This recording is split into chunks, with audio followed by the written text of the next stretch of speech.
Nous, comité de sages propriétaires terriens mauritaniens, venons ce jour, lundi 13 mai, déclarer solennellement devant Allah, devant le peuple mauritanien et devant notre gouvernement ce qui suit.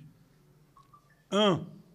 Il est temps d'arrêter toute mesure foncière ou agraire qui soit porteuse de conflits ou source de division des Mauritaniens, qui ne demandent que de vivre paisiblement à partir du fruit de leur labeur en mettant en valeur la terre qui leur a été léguée par leurs parents depuis les lueurs du temps. 2. Il est temps de mettre un terme à une ordonnance prise sous un régime qui s'est imposé par coup d'État et de faire voter une nouvelle loi foncière et agraire. Il est temps d'un retour au droit coutumier islamique qui a régi le foncier mauritanien depuis des siècles, favorisant une entente parfaite entre les communautés nationales, à savoir les Maures, les Peuls, les Soninké et les Wolofs, qui vivaient en harmonie, ayant en commun l'islam, le sang et le bon voisinage.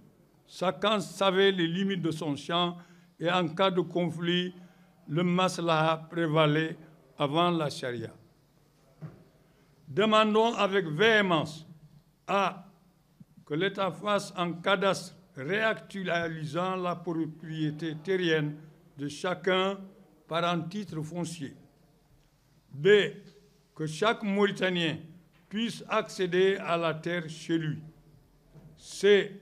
Que l'État et les bailleurs aident chacun à rester dans son terroir et qu'il l'aide à mettre en valeur sa terre pour qu'il gagne sa vie et mieux qu'il soit compétitif au niveau du marché national, voire mondial. D. De favoriser la politique de l'accord tripartite gagnant-gagnant entre le propriétaire terrien, l'État et le bailleur national et ou étranger. E. Que l'État joue son rôle régalien et veille aux intérêts des citoyens et des bailleurs dans le respect du droit et de l'impartialité totale.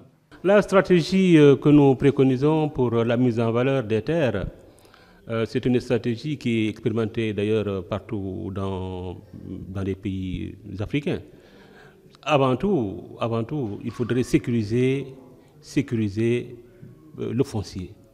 Sécuriser le foncier signifie qu'il faut faire un plan cadastral de tout le foncier et ensuite il faudrait délivrer des titres de propriété ou ce qu'on appelle des certificats fonciers aux propriétaires. Ça, c'est avant tout. Bon. Deuxièmement, donc premièrement, faire un plan cadastral, c'est-à-dire qu'il faudrait mesurer les champs, leurs limites, ensuite faire des études pédologiques pour savoir quelle spécificité, quelle semence ou ils appellent ça, quelles espèces sont privilégiées dans tel endroit ou tel endroit, parce que les cuvettes n'ont pas les mêmes fertilités. Plan cadastral, sécurisation foncière, et après, maintenant, appel des bailleurs, aussi bien nationaux qu'internationaux. Parce que les gens sont d'accord à ce qu'on exploite ces terres-là. Mais ceux qui ne sont pas d'accord simplement, qu'on les exproprie parce qu'ils n'ont pas les moyens de les exploiter. C'est ça qui pour nous n'est pas juste.